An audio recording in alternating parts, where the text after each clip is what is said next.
Boa noite, irmãos. Eu saúdo todos na graça do Senhor Jesus. Amém. Nós viemos aqui esta noite celebrar o rochedo da nossa salvação. E eu convido os irmãos a abrir a palavra do Senhor no Salmo de número 97. Nós vamos ler do verso 1 ao verso de número 7. Salmo 97. Vamos colocar em pé para nós acompanharmos a leitura. Salmo 97, do verso 1 até o verso número 7.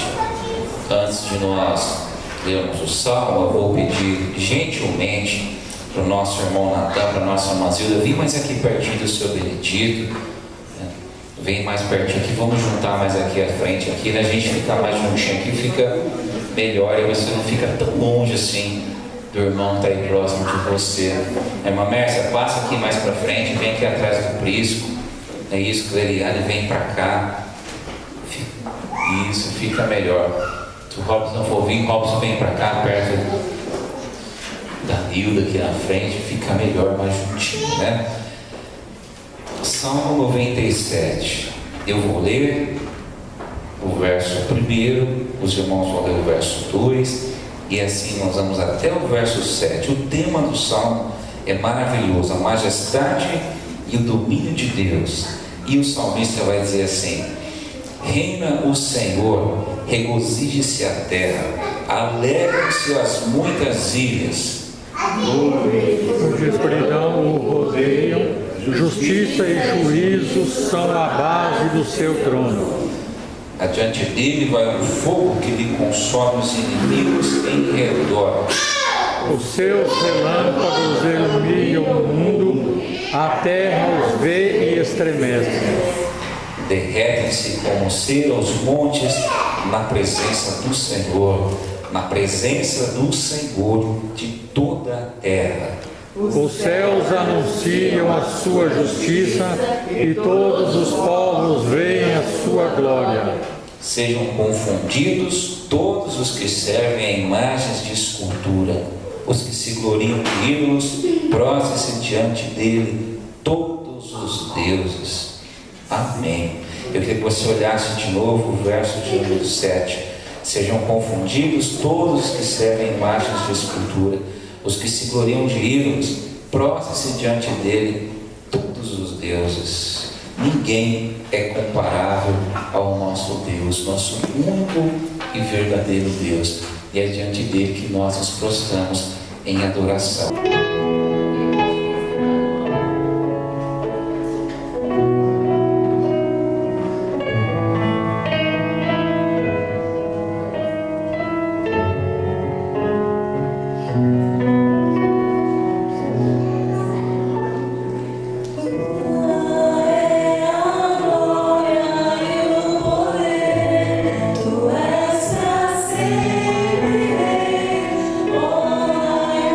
Majestade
Vamos abrir as nossas Bíblias no livro de Atos, o capítulo de número 8. Atos dos Apóstolos, capítulo de número 8, a partir do verso 26. Atos 8, 26. Diz assim: Atos 8, 26. Um anjo do Senhor falou a Filipe dizendo: dispõe-te, vai para o lado do sul, no caminho que desce de Jerusalém a Gaza. Este se acha deserto. Ele se levantou e foi. Eis que um etíope, eunuco, alto oficial de Candace, rainha dos etíopes, o qual era superintendente de todo o seu tesouro, que viera adorar em Jerusalém, estava de volta e, assentado no seu carro, vinha lendo o profeta Isaías. Então disse o Espírito a Filipe: aproxima-te desse carro e acompanha-o. Correndo Filipe, ouviu ler o profeta Isaías e perguntou: compreendes o que vens lendo? Ele respondeu: como poderei entender se alguém não me explicar? E convidou Filipe a subir e a sentar-se junto a ele.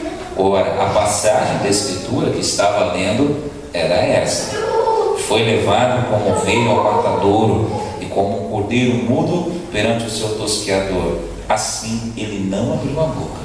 Na sua humilhação lhe negaram justiça. Quem lhe poderá descrever a geração? Porque da terra a sua vida é tirada.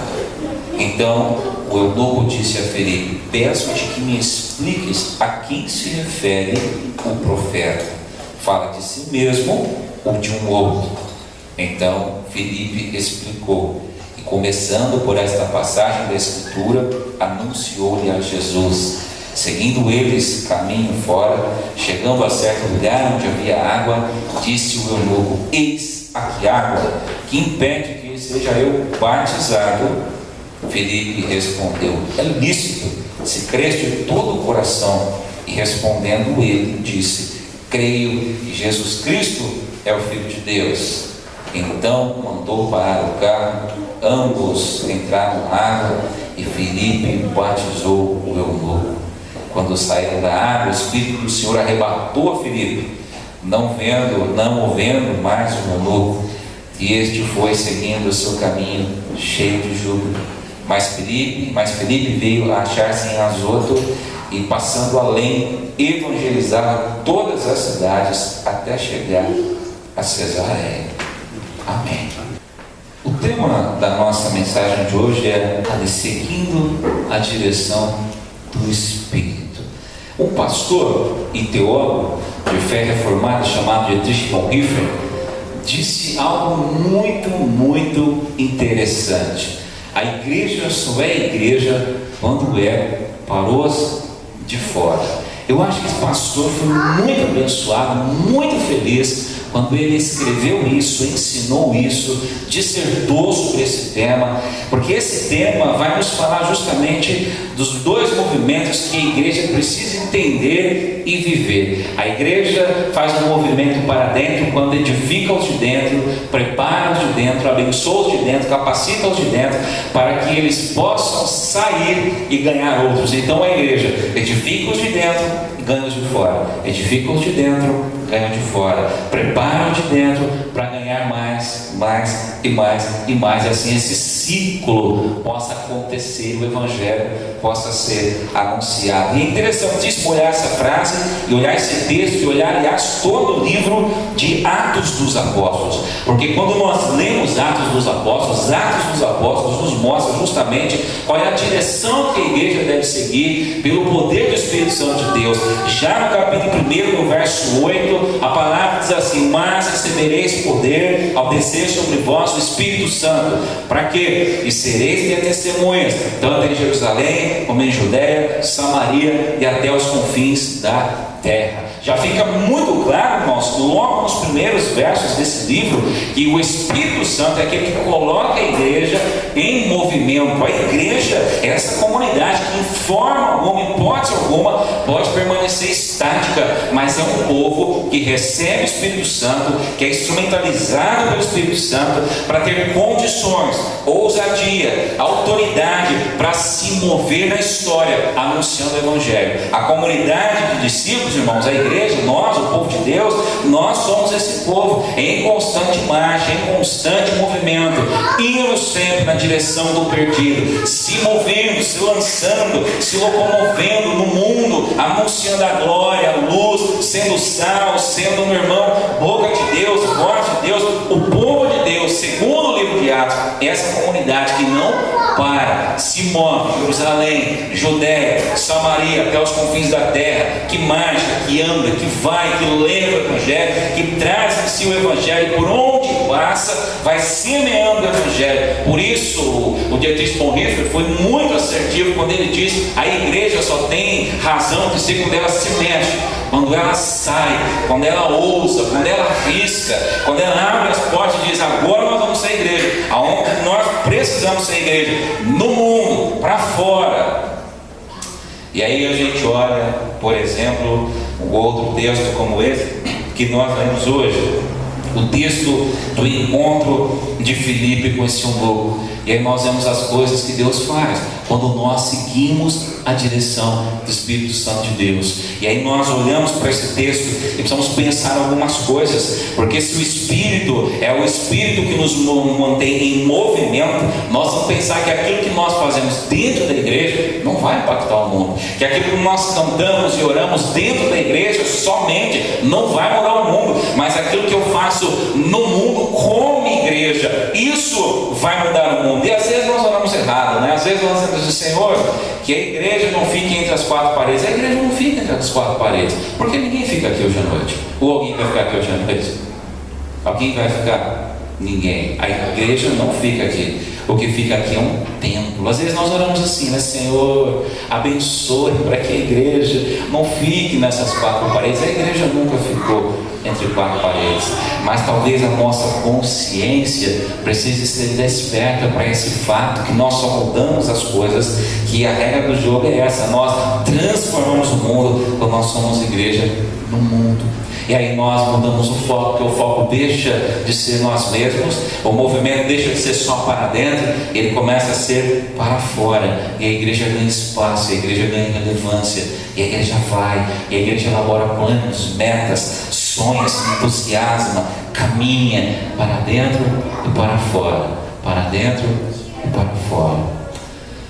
O outro pastor que eu gosto muito dele, o pastor Ricardo Agreste, que é professor do CTPI, o Centro de Treinamento e Implantação de Igreja, que na minha opinião hoje é o melhor pastor do Brasil, que fala sobre teologia missional e sobre discipulado relacional. Ele vai dizer o seguinte, meu irmão: quando a igreja perde de vista esse movimento, que ela se reúne para em seguida se espalhar, ela se coloca para dentro, para no segundo momento sair anunciando aquilo que aprendeu e ouviu de Deus. Quando a igreja perde de foco, ela perde a identidade. Olha o que ele vai dizer: quando não acompanhamos o movimento do Espírito, que é esse movimento que nos leva gradativamente a igreja é transformada numa associação religiosa dedicada a organizar atividades de entretenimento e enriquecimento cultural dos seus membros, e os que não pertencem ao grupo deixam de ser o alvo de interesse da igreja. Então talvez, irmãos, hoje, pensando que é o último mês de comemoração do aniversário da nossa igreja, nós vamos pensar um pouco, de fato, de verdade, o que nós queremos como igreja. Se nós, de fato, de verdade, somos igreja e queremos seguir o movimento do Espírito de Deus, porque a primeira coisa que nós precisamos pensar é: nós precisamos alinhar a direção para aonde estamos nos movendo. Para onde estamos nos movendo? Nós queremos nos mover na direção do Espírito Santo de Deus. Para onde, de fato, de verdade, nós queremos que o Espírito Santo de Deus nos leve? Quais experiências nós queremos viver enquanto igreja no mundo, a serviço de Jesus Cristo e guiados pelo Espírito Santo de Deus? Porque o grande problema da igreja hoje no mundo, irmãos, não é falta de teologia, há muitas vertentes teológicas, não é falta de placa denominacional. Eu acho que nós nunca tivemos tantas placas denominacionais. É muita igreja, está sobrando igreja. É igreja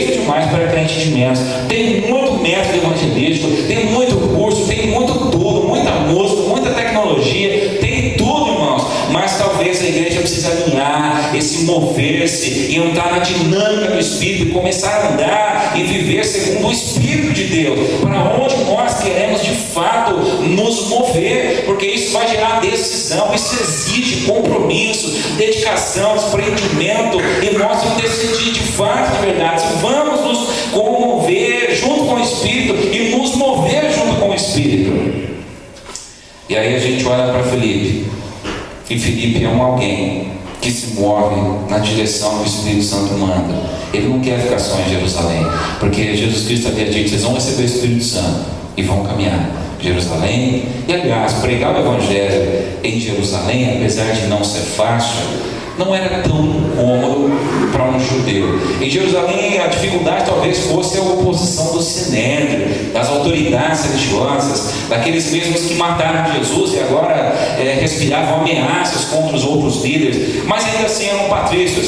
Mas avançaram um pouco mais, Samaria já era um pouquinho mais indigesta, porque Samaria era o lugar dos impuros, era o lugar daqueles que não eram benquistos no templo, era o lugar daquele povo que não tinha sangue puro. E aí, mais adiante ainda, até os confins Judéia, pior ainda, até os confins da terra, pior ainda. Mas é lá que Deus manda os discípulos ir, é lá que Deus nos manda ir, onde é incômodo para nós, onde há sujeira, onde há pecado, onde há trevas. É lá que Deus manda eu e você ir, irmãos. E é lá que Filipe vai. Filipe ouve o Espírito.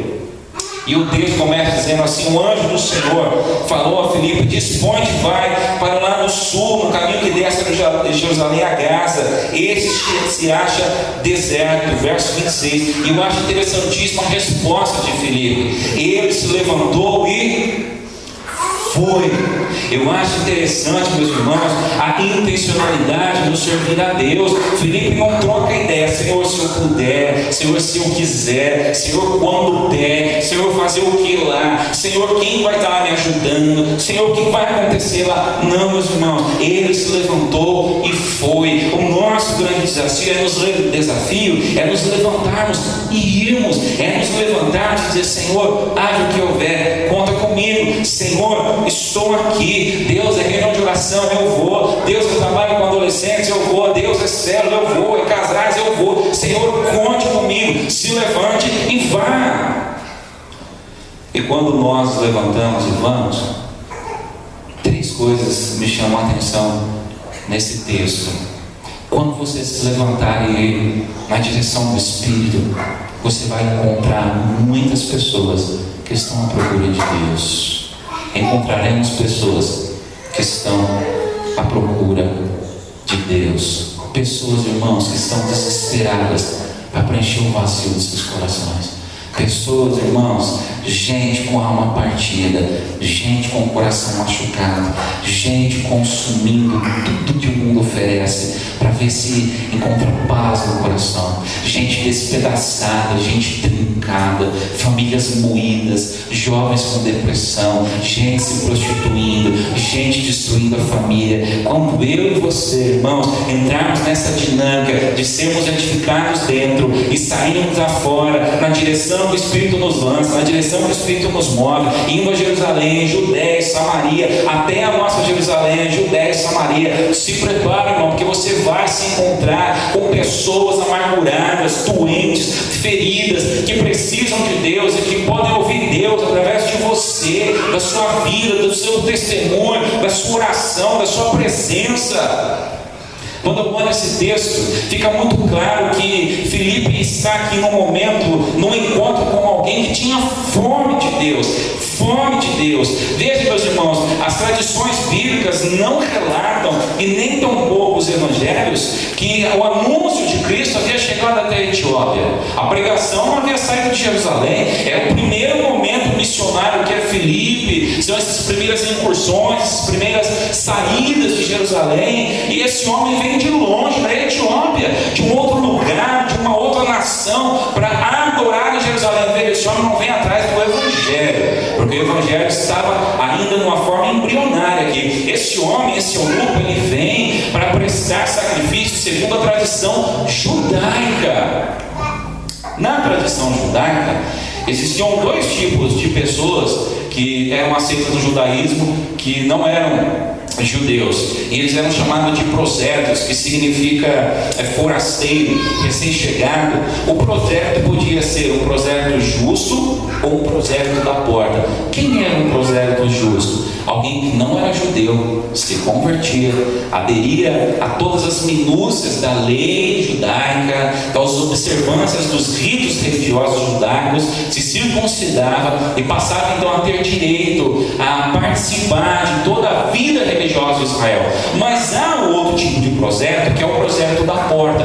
Quem é esse? É aquele que renuncia à sua religião, aceita, mas que talvez por imperfeições físicas não passa pelo processo da circuncisão. Então ele se vê obrigado a observar toda aquela lei, mas sem receber os direitos, as benesses que aquele ritual religioso podia oferecer. O nome já diz, o prosélito da porta não era nem bem-vindo no espaço religioso. Esse homem, irmãos, era um eunuco, ou seja, ele já era alguém mutilado no seu corpo, ele não podia ser circuncidado. Então imagina, esse cara despenca lá da Etiópia, de um outro lugar muito, muito longe, para estar num templo onde sequer ele poderia adentrar, para estar num templo, para receber migalhas daquela religião, para receber os restos daquela religião, para estar num lugar onde sequer as pessoas o aceitavam como igual. Mas ele vai, e não só vai, mas como ele volta, me parece que muito entusiasmado, muito desejoso,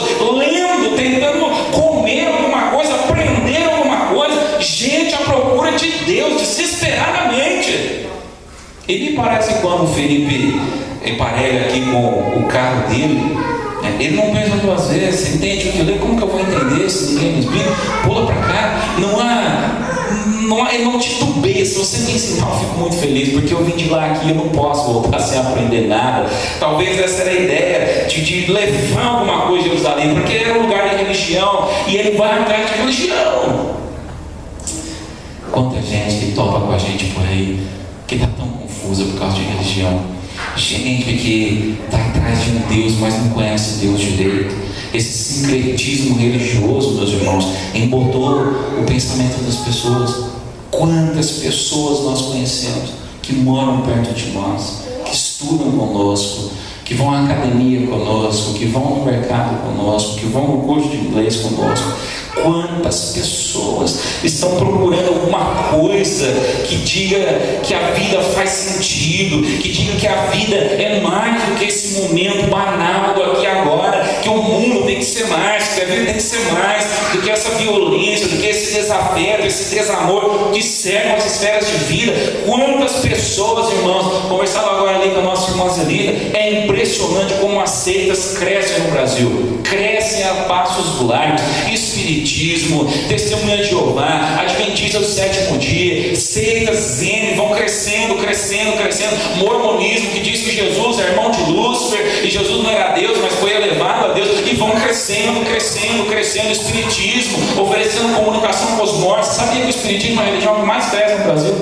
Cresce, cresce, cresce, cresce, porque as pessoas estão querendo, e quando alguém oferece algo, ainda que seja uma comida podre, a alma está tão faminta que ela come, ainda que seja podre, ruim.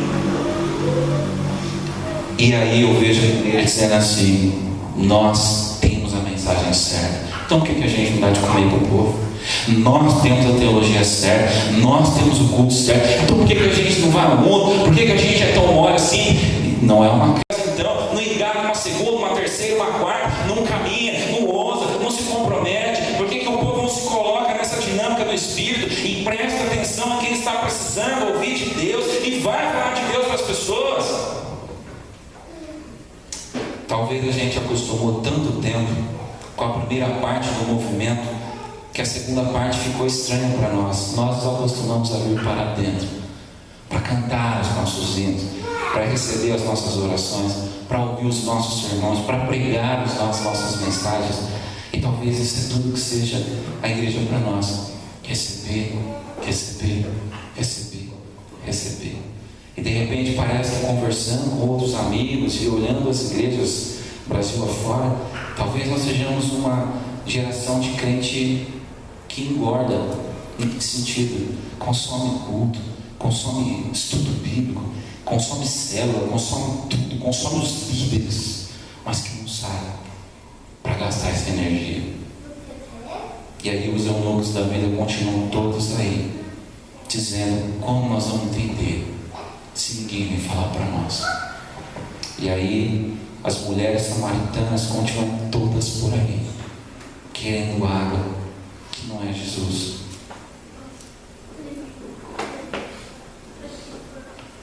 Qual é o movimento que nós estamos fazendo? Nós queremos nos encontrar com essas pessoas que não sabem onde Deus está, mas que sabem que precisam de alguma coisa. Porque a Bíblia diz algo fantástico para nós, que é com ciúmes que o Espírito Santo anseia por nós.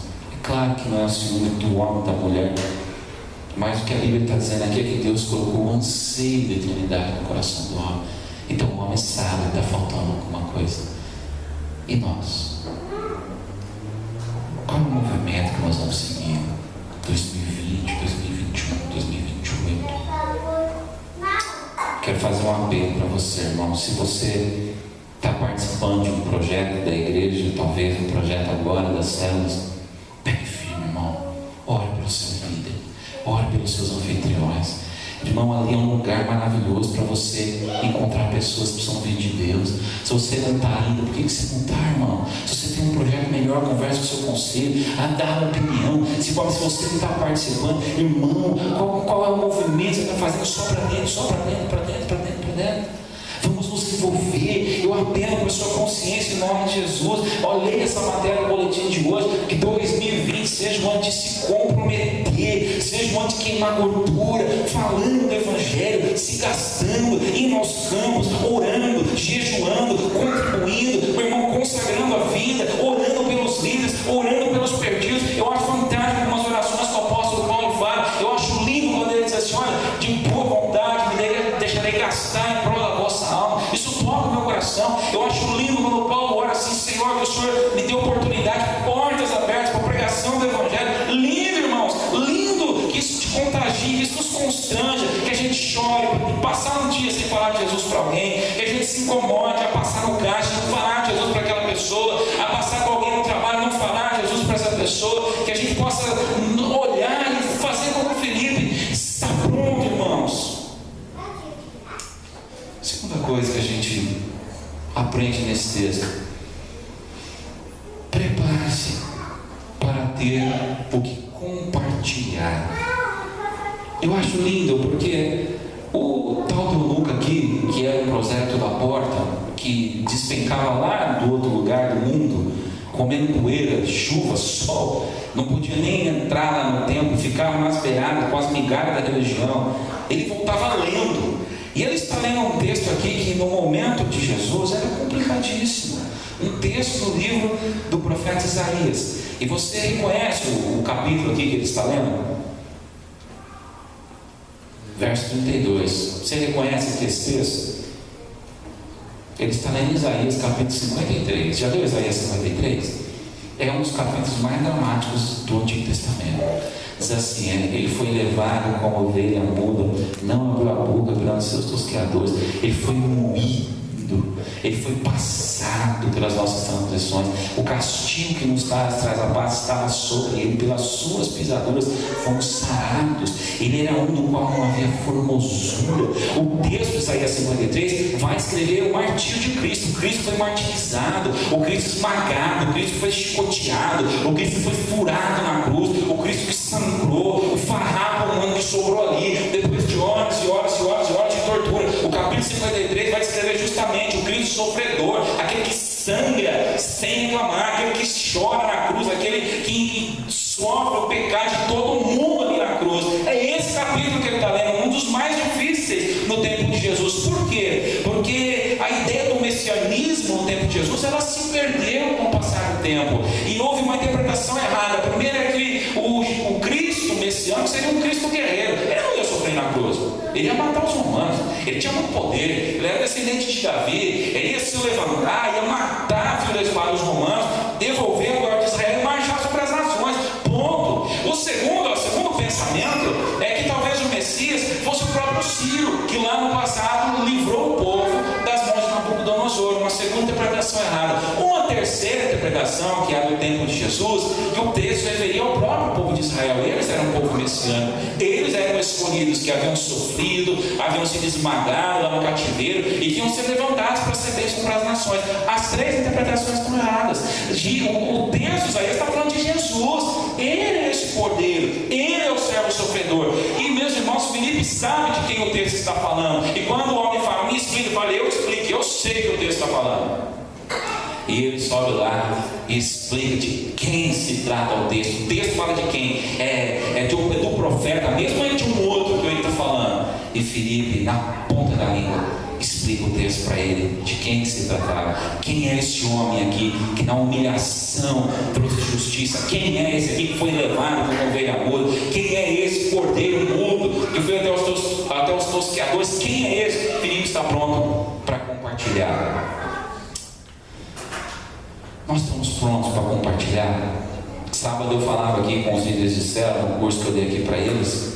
Nós precisamos subir o nível, nós precisamos orar mais, nós precisamos ler mais bons livros, nós precisamos fazer cursos, nós precisamos assistir palestras, irmãos, nós precisamos nos encher mais, nós precisamos nos entusiasmar, nós precisamos estar preparados, nós precisamos vibrar, nós precisamos aumentar o nível do entusiasmo, nós precisamos estar encharcados do Evangelho, para que quando nós toparmos com essas pessoas confusas, o Evangelho transporte de nós para essas pessoas, o Evangelho saia de nós, o Evangelho esteja em nós e seja contagiante para a vida das outras pessoas. Meus amados irmãos, a ponto de talvez eu precisa falar muita coisa, que o Evangelho fale em mim, através de mim, mas o fato é, se estiver vazio, o que irei compartilhar?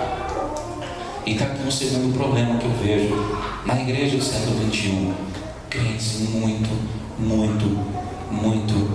doentes, gente ocupada para se ocupar com as coisas de Deus, gente que não tem tempo para orar, não tem tempo para ler a Bíblia, não tem tempo para fazer um jejum, não tem tempo sequer para vir à igreja. Como nós vamos compartilhar o Evangelho? O que nós temos hoje para compartilhar com os etíopes da vida? Olha uma terceira coisa que eu aprendo aqui: nós precisamos ter intencionalidade. Existem coisas na nossa vida que são acidentes de percurso. A gente não quer fazer e acaba fazendo. Você vai dar uma volta no shopping, você planejou comer lá um McDonald's, um hambúrguer, sei lá o quê, e de repente você passa na frente de uma loja de móveis e vê uma cadeira que você quis a vida inteira, até 50% da palavra que a gente ama em promoção. Você entra e compra, é a chance, sobrou um dinheirinho, tem lá um dinheirinho guardado, dá para comprar, não vou me endividar. Foi intencional, não foi acaso. Estava andando, apareceu, comprei. Você está andando no mercado, de repente encontra aquele primo, aquele amigo, aquele colega do bairro, aquele vizinho de infância. Fazia tempo que você não encontrava, foi um encontro, ao acaso, intencionalmente, ninguém queria fazer. Mas existem coisas na vida que precisam de intencionalidade. E quando eu olho, irmãos, a questão da evangelização, nós precisamos resgatar algumas coisas. Nós precisamos entender que a evangelização não é opcional, é uma ordem. O Senhor não disse, quando vocês quiserem, se puderem, se desejarem, vocês vão ao mundo, não. O Senhor disse assim como o Pai me enviou, eu vos envio. Marcos, lá no último capítulo, ide ao mundo pregar o evangelho a toda criatura. Mateus de novo, aquele que tem toda a autoridade nos céus e na terra, diz, ide a todo mundo, fazer discípulos, batizamos e ensinamos a guardar todas as coisas que nos tem ordenado. Jesus coloca o discipulado, a evangelização, como a força motriz, está no centro da identidade daquilo que é ser igreja. Ser igreja é ser missionário, ser igreja é ser anunciador, ser igreja é ser alguém que vem para ser edificado e que sabe para edificar, não é uma opção. Então a terceira coisa talvez seja resgatar a consciência de que nós precisamos de intencionalidade. Eu preciso decidir amar os perdidos, decidir me comprometer, decidir estar presente. Não é um passeio no parque, não é quando eu quero, não é quando dá, é um projeto de vida com Deus. Nós nos confundimos, nós fazemos coisas na igreja, talvez por nos faltar intencionalidade, e não fazemos a missão, que precisamos de intencionalidade. Qual tem sido a nossa intencionalidade em evangelizar as pessoas, dar a volta no quarteirão e orar pelos vizinhos do bairro, organizar uma janta, chamar o primo que é incrédulo. Qual tem sido a nossa intencionalidade? No grau de 1 a 10, qual é a nossa vontade de nos relacionarmos com o não convertido, para, através de um relacionamento chave, nós o ganharmos para Cristo? Deus pode mexer na nossa agenda, no nosso tempo, para que haja intencionalidade. Nós estamos dispostos a disponibilizar recursos, tempo de vida, a nossa casa. Ouvindo Ricardo Agreste esses dias, ele contou um testemunho lá que eu achei assim, eu ri porque se ele deu risada eu também podia dar, mas era mais ou menos assim. Ele estava falando com um casal que começou uma célula na casa deles, e a célula estava indo bem, estava ganhando muitas almas para Jesus, e de repente, eles falaram que não queriam fazer mais. E ele, é claro, né, chamou o casal e conversou: escuta, aconteceu alguma coisa, houve alguma confusão na sua casa, alguém pegou alguma coisa na sua casa, né? Houve um furto, alguma coisa, porque era um fluxo de gente muito grande. O que aconteceu? Porque a célula estava indo bem, as pessoas estavam chegando, e rapidamente a mulher tomou a dianteira e respondeu assim: não, pastor, é que nós trocamos os móveis da sala e o sofá é branco, e já sabe, né, pastor? E é difícil, irmãos, né? E ele falou assim para ela: pois é, quando a nossa igreja começou na casa de um casal que derrubou a parede da sala para caber mais gente na sala, e hoje está aqui a nossa igreja. Intencionalidade, irmãos. Nós amamos as nossas coisas mais do que as pessoas, o nosso tempo mais do que a obra, a nossa vida mais do que o chamado. Intencionalidade. Felipe é um cara cheio de intencionalidade. Felipe vai, ele levanta e vai. E por último, precisamos da plenitude do Espírito Santo. Eu acho lindíssimo quando o texto começa e termina, e às vezes nós lemos o texto e a impressão que dá é que Felipe é o principal ator em cena, quando na verdade o principal ator em cena aqui se chama Espírito Santo de Deus. Olha o verso 26 de novo. O anjo do Senhor falou a Felipe, dizendo: dispõe-te e vai para o lado do sul, o caminho que desce de Jerusalém a Gaza. Esse se acha deserto. Ele se levantou e foi. Verso 28. Estava de volta e assentado no seu carro, vindo lendo o profeta Isaías. Então disse o Espírito a Felipe: aproxima-te desse carro e acompanha-te. Quem quer toda a iniciativa aqui, irmão? De Deus. É o Espírito que vai. E aí o verso 39. Olha aí o texto, verso 39 agora. Quando saíram da água, quem arrebata Felipe, leva Felipe adiante? O Espírito do Senhor arrebatou, não vendo mais o eunuco, ele foi seguindo o seu caminho afora, cheio de júbilo. Mas Felipe veio achar-se em Azoto, e passando além, ele continua evangelizando, evangelizava todas as cidades, até chegar a Cesareia. O texto começa e termina com uma obra sobrenatural do Espírito Santo. É o Espírito Santo que inspira Felipe, é o Espírito Santo que direciona e fala: vai, fala com o homem. É o Espírito Santo que faz o Felipe marchar do lado da carroça do homem. É o Espírito Santo que no final, depois do batismo, lança Felipe adiante. O Espírito Santo, nós vamos viver na plenitude do Espírito Santo. Eu acho uma frase do Hernandes Dias Lopes maravilhosa, quando ele diz assim: o Espírito Santo é o executivo da obra missionária. Missões só podem ser realizadas de acordo com Deus e segundo a Bíblia, se o Espírito Santo estiver no comando. Meus irmãos, o primeiro sinal de uma vida embebedada pela presença do Espírito Santo é o fervor missionário, é o amor pelos perdidos, é o desapego a si mesmo em prol da salvação do outro. O primeiro sinal de que o avivamento está acontecendo é quando a igreja se levanta, as lideranças se levantam, as famílias se levantam, entusiasmadas para ganhar almas, ganhar vidas, para abraçar projetos missionários, projetos de evangelização. É quando a igreja levanta a bandeira e diz: vamos, porque vamos ganhar almas. Se ganharmos uma, glorificamos a Deus. Volto aqui para a nossa realidade. É tão bonito quando a gente vê, né, falando: não, vamos fazer um projeto aqui, vamos fazer uma célula ali, outra aqui, outra lá, outra lá. E eu fico me perguntando, o que leva uma pessoa crente a ter diante dela uma oportunidade de ser o Felipe da vida e não abraçar, e não participar? O que falta? Falta Espírito Santo, falta intencionalidade, falta senso de urgência, falta senso de comprometimento, falta a segunda parte do movimento, o sair, porque para dentro a pessoa já vem. Falta o sair agora para lançar a semente daquilo que aprendeu dentro. Nós estamos completando 44 anos de vida. Hoje é o último domingo do mês de aniversário da nossa igreja. E que Deus nos abençoe pensando nessa palavra. Que movimento nós vamos seguir, o norte ou do Espírito Santo de Deus? Vamos orar?